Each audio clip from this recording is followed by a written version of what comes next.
Welcome to चाय पे चर्चा कर देगा दिल को हल्का। मैं विनय दीक्षित सिद्धार्थ क्लब की तरफ से आप सबका बहुत बहुत स्वागत करता हूं। सब जानते हैं कि आज हमारे साथ मिस लवली शर्मा हैं और अभी इनकी लव मैरिज हुई है कुछ समय पहले। तो अब ये हैं, तो जोरदार तालियों के साथ स्वागत कीजिए आदित्य राव जी का।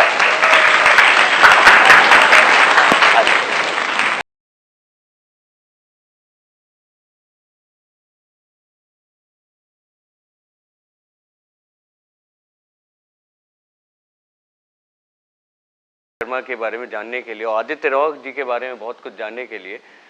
लवली शर्मा जी वेजिटेरियन हैं सर आप? मैं अब हो गया।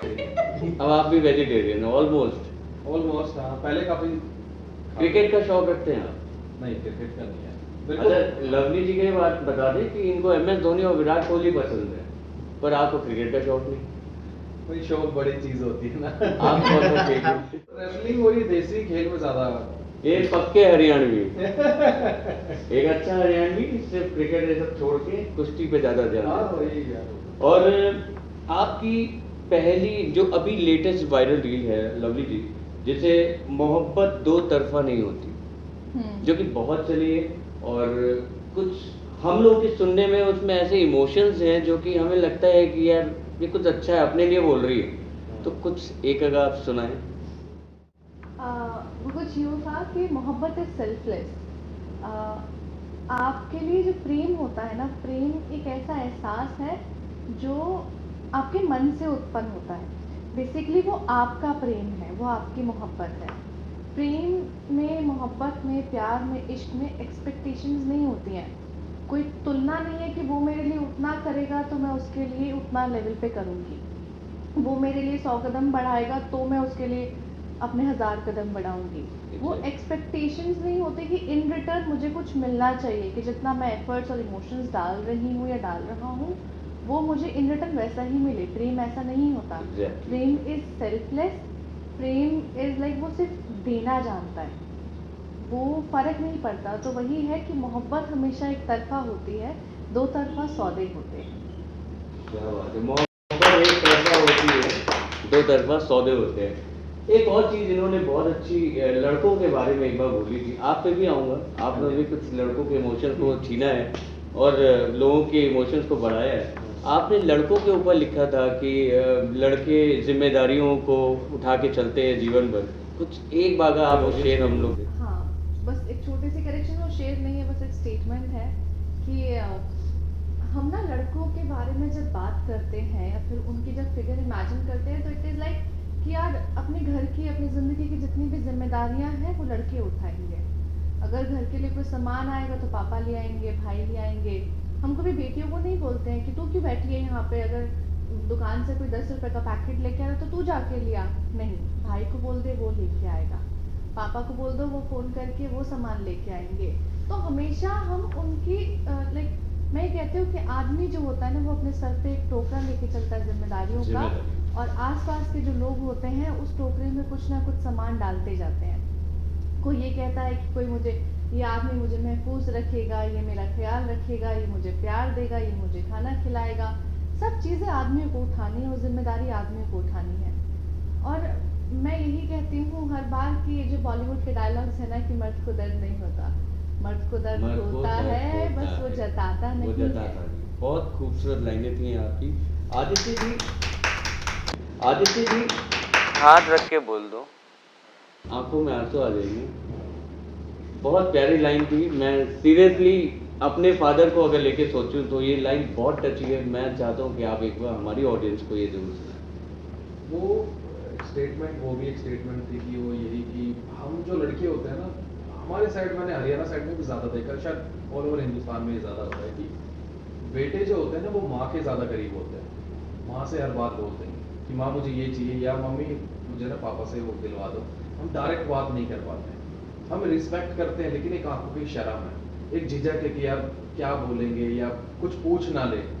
और बाप और बेटे के बीच में हमेशा से मैंने देखा एक गैप रहता है। वो मैं उसी चीज़ का, वो जो भी वो बात थी, मैं यही कहता था कि एक बार अगर जिस दिन मेरे फादर ने मेरे कंधे पे हाथ रख के बोल दिया ना, और पता क्या, चलो सब ठीक, मेरी आंखों में आंसू आ जाएंगे। क्या बात है।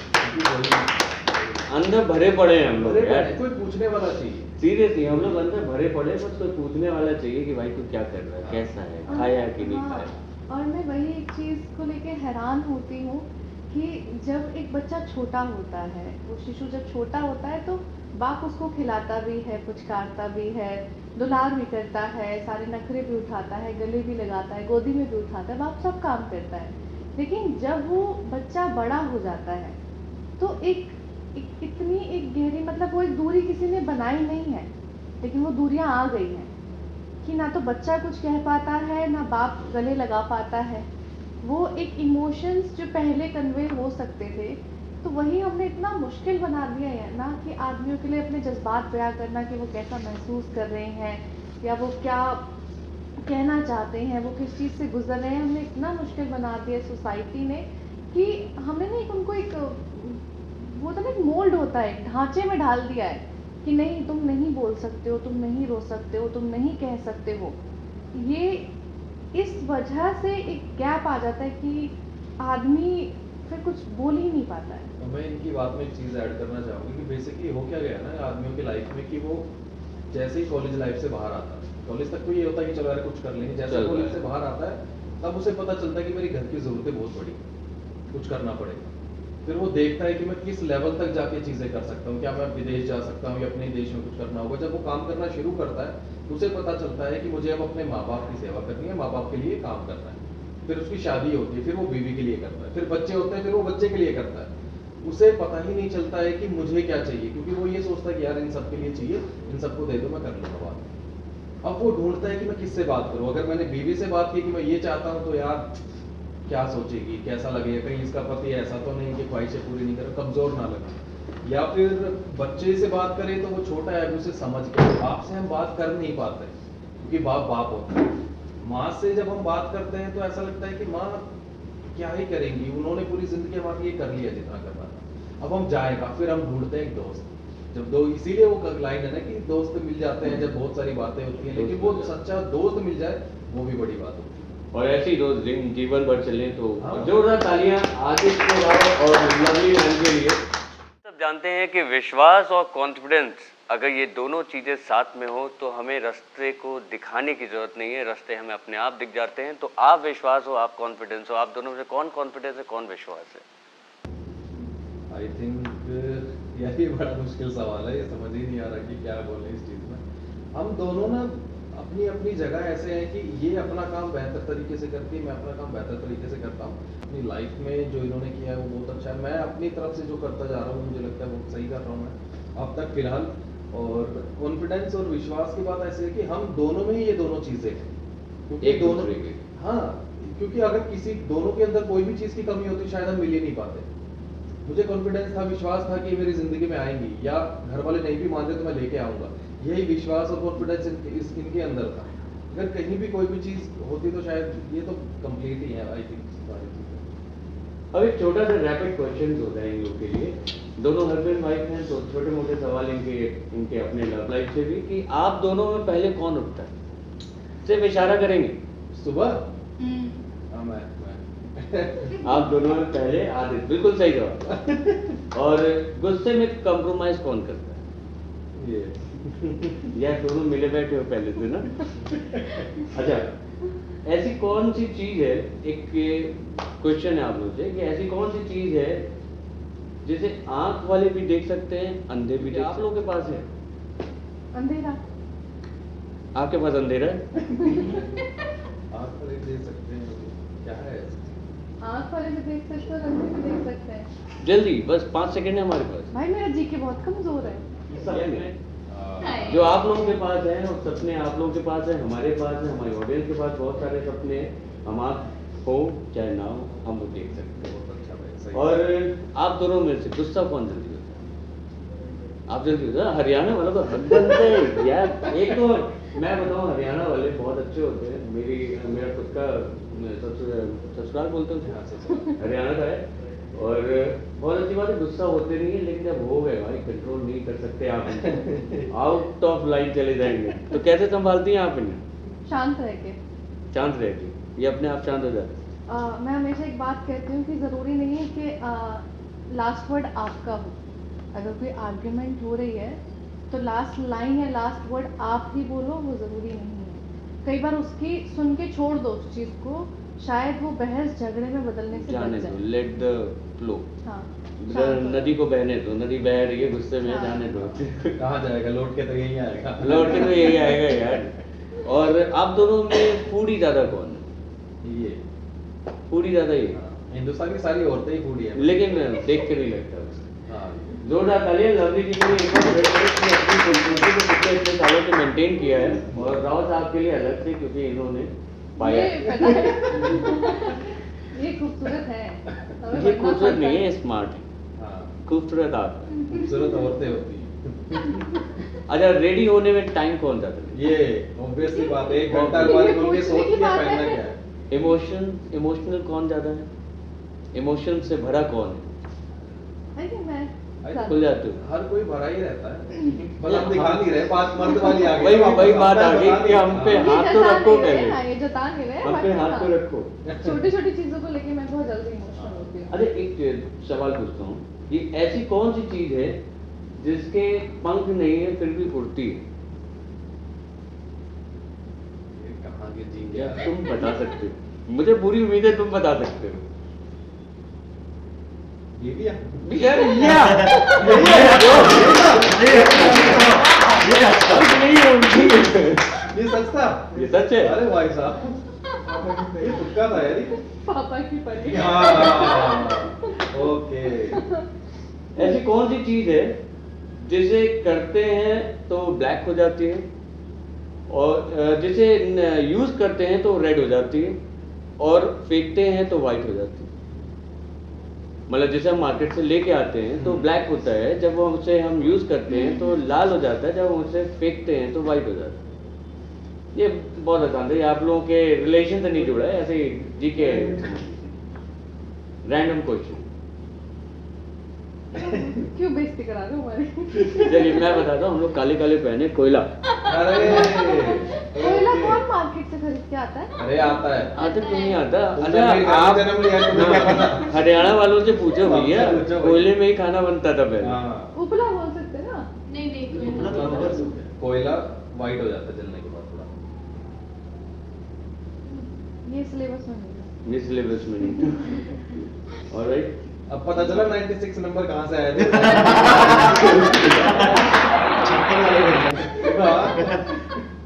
और ऐसी कौन सी जगह है जहाँ हम जाते इंग्लिश में आते हिंदी में? अरे यार, ये क्या? 1 2 3 4 5 गोवा, गो आ। हम जाते गो हैं और आते ये बहुत हिंदी में लेम था। है ना? इसमें बहुत लेकिन लेम बनता है था। यार। और अच्छी बात यह है कि हम दोनों ही कभी गोवा नहीं गए। एक ऐसी चीज जिसे हम खींचते हैं तो कम हो जाती है। सिगरेट। सोच के जवाब देना। सिगरेट। सिगरेट, क्या बात है। आप जानती हैं सिगरेट पीते हो? आप पीते हैं? ना, मैं कब पीता हूँ सिगरेट। ठीक है, इस बारे में हम लोग रिवील नहीं करेंगे। और जैसे कि हम लोग जानते हैं कि अक्सर हम लोग की रील्स, आप लोग की रील्स वायरल होती है, बहुत सारी रील्स में नए नए कमेंट्स आते होंगे, तो कभी निगेटिव कमेंट्स आए हैं आपके? आते ही होंगे मोस्टली। हाँ, आम है वो तो। होता जैसे मुझे नहीं लगता ये मर्द के दर्द वाला जो आपने इमोशंस वाला बोला था, उसमें मुझे नहीं लगता कि कभी कोई निगेटिव आए होंगे या आएंगे। नहीं, आते हैं, उसमें भी आते हैं। कोई एक निगेटिव कमेंट आप जैसे कि बताइए। एक ने तुम्हारे बाप से नहीं बनती थी, इसमें हम क्या करें। ये होता है, ये तो रहेगी, क्योंकि आपकी फीलिंग हर कोई नहीं समझ सकता। कई ऐसे भी लोग होंगे जो इस टाइम पे इतने फ्रस्ट्रेशन में बैठे हुए हैं, उनको दुनिया सारी बेकार लग रही होगी, तो आप कितनी भी प्यार की बातें कर लो, उनके घंटा पल्ले नहीं पड़ने वाले। मुझे नहीं लगता अगर किसी ने ऐसे बोला भी है तो उसे नहीं बोलना चाहिए, क्योंकि ये बात आपने सिर्फ अपना एक नजरिया बताया है कि होना चाहिए। हाँ। और आपकी रील्स तो माशाल्लाह भैया बहुत वायरल होती हैं। आपको क्या निगेटिव कमेंट मिले? सबसे बुरा अब तक का जो आपको बुरा लगा हो ऐसा? आई थिंक लोग जब बद्दुआ देते हैं तब बुरा लगता है, बिकॉज फॉर एग्जाम्पल जैसे मैंने अभी रिवर्स स्टोरी की बात की थी कि जैसे एक लड़की है, ज़्यादातर लड़कियों का एक एक्सपेक्टेशन होता है उनके होने वाले पार्टनर को लेके कि वो सुंदर दिखना चाहिए, उसके पास पैसा होना चाहिए, प्रॉपर्टी होना चाहिए, उसके अच्छा एक पास एक बंगला होना चाहिए, ऐसी गाड़ी होनी चाहिए, एक चेकलिस्ट है। Like if you ask 10 women कि उनको प्यार चाहिए या पैसा एक चीज मिलेगी, तो out of 10 8 women will choose money. ठीक है, उनका जवाब ये होगा कि प्यार से पेट नहीं भरता है, पैसे से भरता है। ये हमारे सोसाइटी का सैड रियलिटी है, विच इज लाइक वो गलत भी नहीं है, but this is a reality. लेकिन जब एक लड़का इस चीज को एक्सेप्ट करता है कि ठीक है, लड़का किसी भी तरीके से लड़की को एक्सेप्ट कर लेगा। लड़कियां बोलती है ना कि यार हम डोरी नहीं देंगे, हम दहेज नहीं देंगे, लेकिन तुम भी तो सामने फिर यही चीजें एक्सपेक्ट भी कर रहे हो ना। मैं डोरी को प्रमोट नहीं कर रही हूँ, लेकिन मैं ये कह रही हूँ कि अगर तुम पैसे देना बुरा मानते हो या बुरा समझते हो, तो उधर पैसे देखना भी बुरा समझो। अपने आप को इतना काबिल बनाओ कि अगर लड़का नहीं भी कमाता हो तो चलेगा, मैं इतनी इंडिपेंडेंट, मैं इतनी काबिल बनूंगी अपने आप में कि मैं खुद अपना घर चला सकती हूँ, अपनी चीजें, अपनी जरूरतें पूरी कर सकती हूँ। मुझे लड़के के ऊपर अगर तुमको इक्वालिटी की बात करनी है ना, तो इक्वालिटी मेट्रो की सीट पे लड़ने से नहीं मिलती है, वो फेमिनिज्म नहीं है।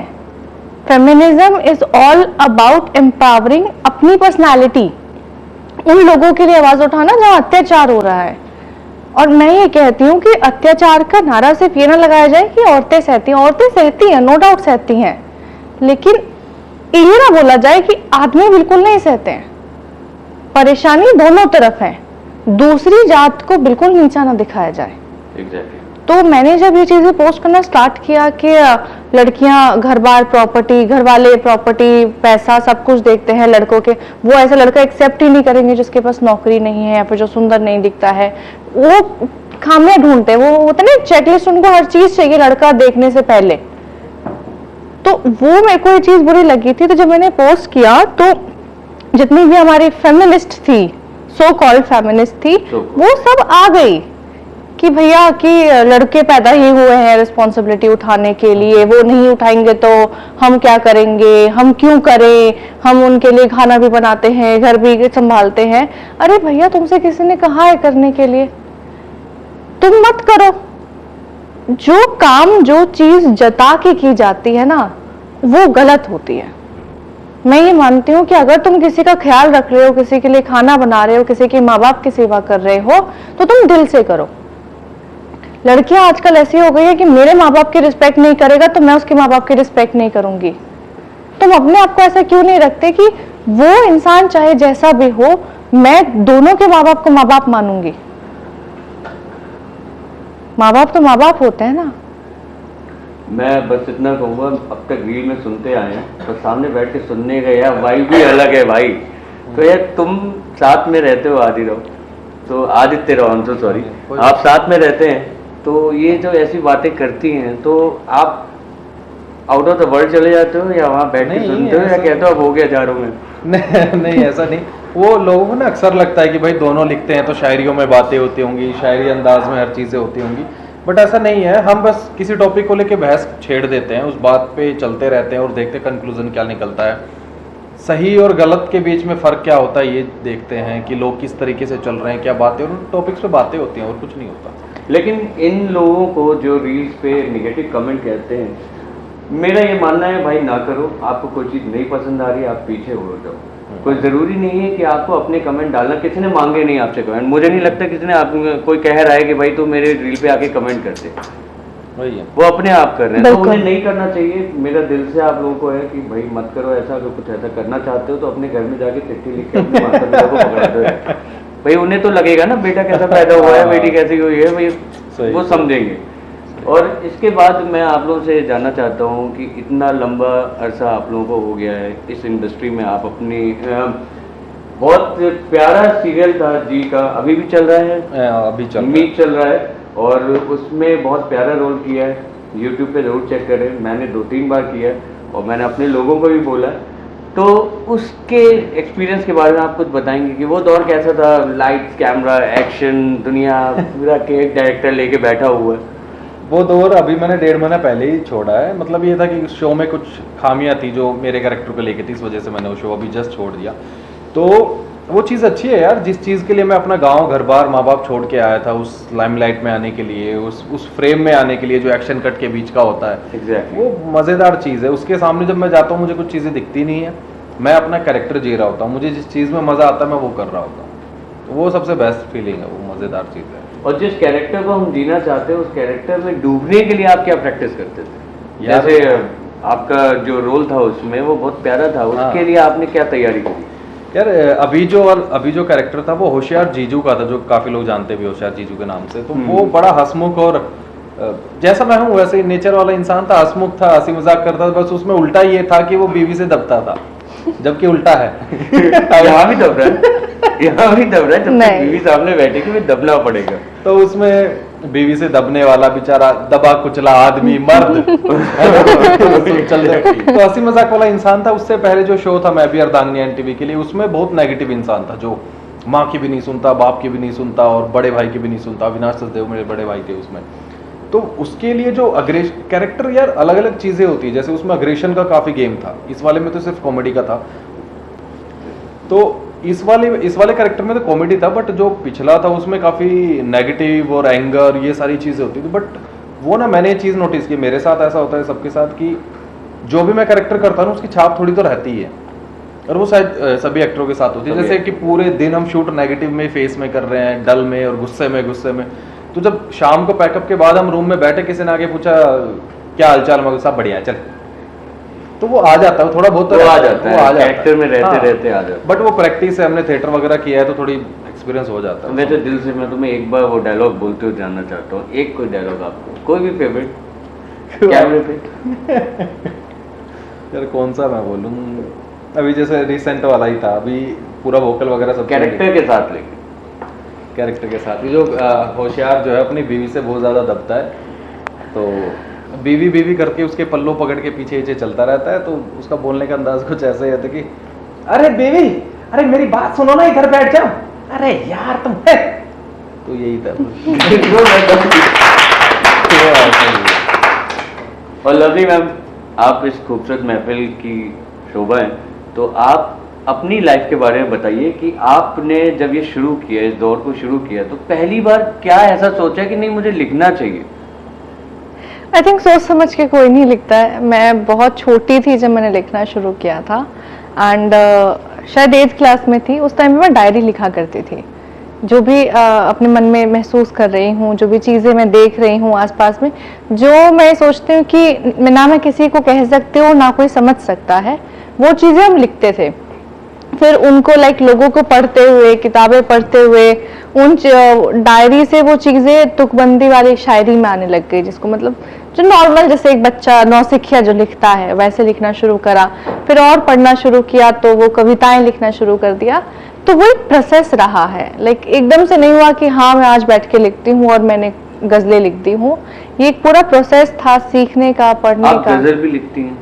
मैं प्रॉपर गज़ल नहीं लिखती हूँ, सॉरी, मुझे अभी इतना इल्म नहीं है कि क्या बहर है, क्या हमारा रदीफ है, क्या काफिया है।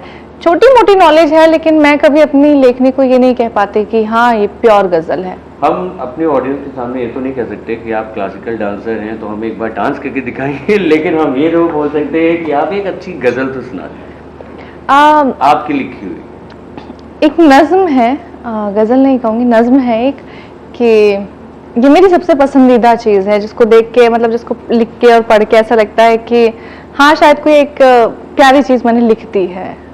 कामयाब नहीं हुई हूँ अभी अपने लिखने के मामले में, लेकिन उस पर थोड़ा सा एक वो मोहब्बत आती है कि यार ये बहुत प्यारी चीज़ हमने लिखी है। कि एक इश्क था, एक तू था, एक इश्क था, एक तू था, ना तू मिला ना इश्क मिला, कुछ तो था दरमिया, अब क्या था किसे पता।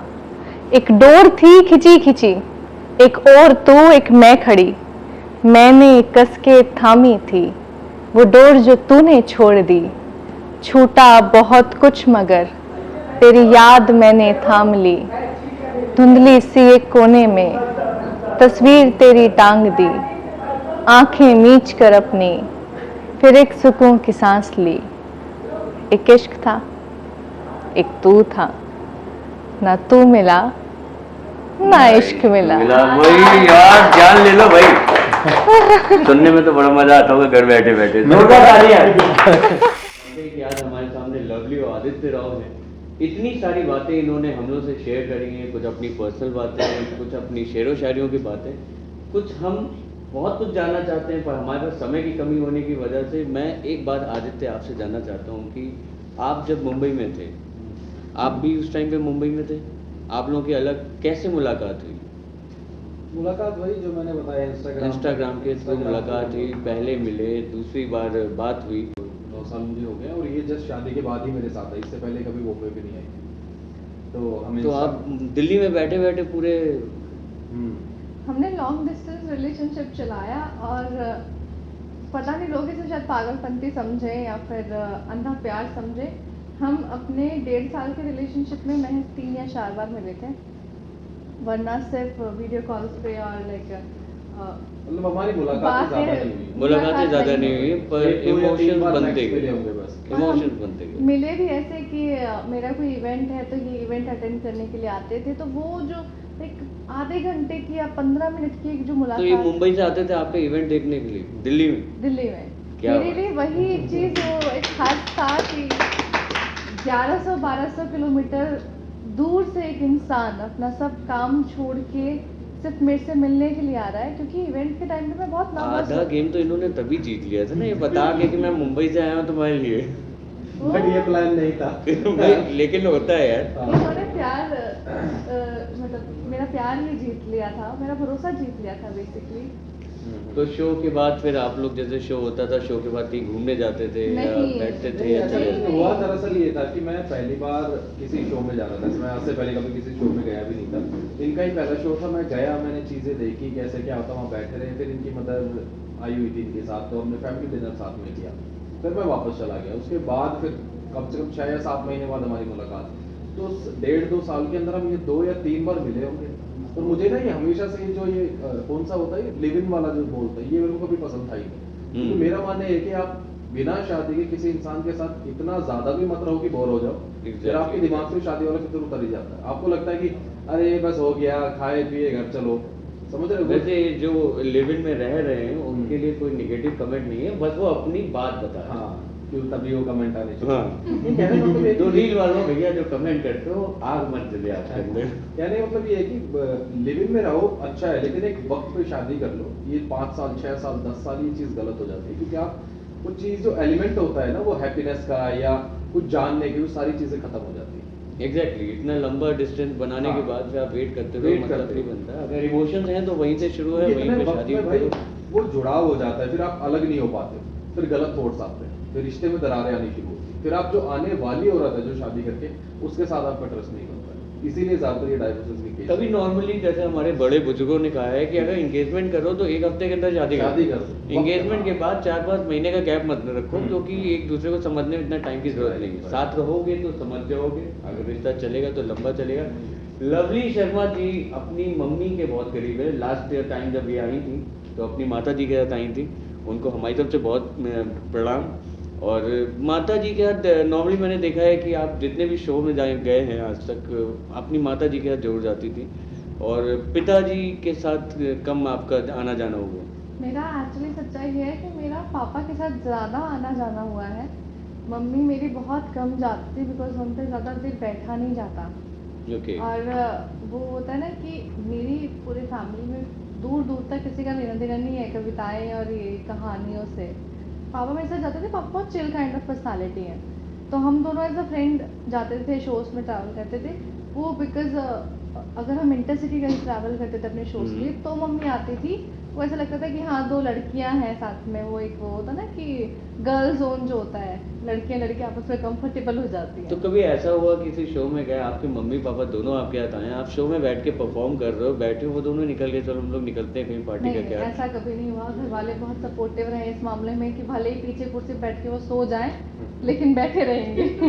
ओपन माइक में अक्सर होता है कि भाई जो गेस्ट आते हैं वो आराम से सो जाते हैं, क्योंकि जिनको इसका शौक नहीं है वो अलग हो जाते हैं, हाँ, पर हमारे जिनको इवेंट्स शौक है वो आखिरी टाइम तक बैठते बहुत हैं, लंबे देखते हैं। चलते थे हमारे इवेंट्स, तो रहते थे, ऐसा नहीं कि कभी छोड़ के चले गए, क्या ही करते रहे। एग्जैक्टली हमारे साथ अलीशा मिराज भी आई हुई है यहाँ पे, और ओपन माइक के और भी लोग आए हुए हैं। तो मैं दिल से उनका भी शुक्रिया अदा करता हूँ कि ऐसा प्लेटफॉर्म बनाते हैं कि हम लोग वहाँ पे खड़े होकर परफॉर्म कर सकें। और कुछ तो ऐसे होते हैं जो मुझे होस्टिंग के लिए खड़ा कर आए हुए 4-5 दिन हुए, इतना लंबा आप लखनऊ में रुके, आपका शूट था, पूरे टाइम आप इनके साथ रहे।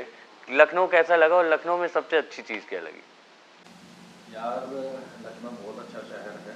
4-5 दिन हो गए मैं तो ब्लॉग ही बनाता हुआ घूम रहा है। बाकी इनका शूट चल रहा है लखनऊ में। यार कल रात को हम गए हैं, आइसक्रीम वगैरह खाई है, वो ज़्यादा अच्छी थी, और कुछ चीज़ें और खाई है जो बता नहीं सकते। तो लखनऊ की सबसे अच्छी चीज़ तो आपको लगी होगी, और खाने में आपको क्या पसंद आया लखनऊ में? क्या क्या खाया आपने अभी तक लखनऊ में? यार मैंने इमरती खाई है, फलूदा आइसक्रीम खाई है, वो फ्रूट वाली आइसक्रीम जो बर्फ की उस रोलर हाँ जी, हाँ वाला खाया है, रॉयल बास्केट चाट मैंने खाई है। और इतने सारे लोगों से मिले हैं आप इन 4-5 दिनों में, कुछ अच्छा लगा? कोई बहुत अच्छा लगा आपको? यार मेरे को ना मेरे कैरेक्टर वाली चीजें मिल गई ज्यादा यहाँ, है ना। मैंने यहाँ देखा कि मैं अभी हम किसी होटल में शूट कर रहे थे फोटो, तो मैंने देखा कि एक थार रुकती है, एक white pant, white shirt, white गमछा, एक लड़का उतरता है, बालों में हाथ मारता, पीछे से 4 लड़के आते, भाई भाई भाई भाई भाई। तो मेरे को वो दो चीजें अच्छी लगी। अच्छा, पूरे टाइम मैं ये सोच रहा हूँ कि भाई एक बार ये भी बोलेगा कि आपसे मिलके भी अच्छा लगा। पर मैंने बहुत कोशिश की इसको इस तरफ खींचने की, पर नहीं आया। तो इसी के साथ ही जोरदार तालियां एक बार आदित्य राव और लवली शर्मा जी के लिए, और इस शो में आने के लिए आप लोग का बहुत बहुत धन्यवाद। हम उम्मीद करते हैं कि हमारे अगले शो में ऐसे ही खूबसूरत लोग हमारे पास दोबारा आएंगे, और लवली शर्मा और आदित्य राव आप जब भी आएंगे इसी शो में आएंगे, हम दोबारा मिलेंगे। Thank you very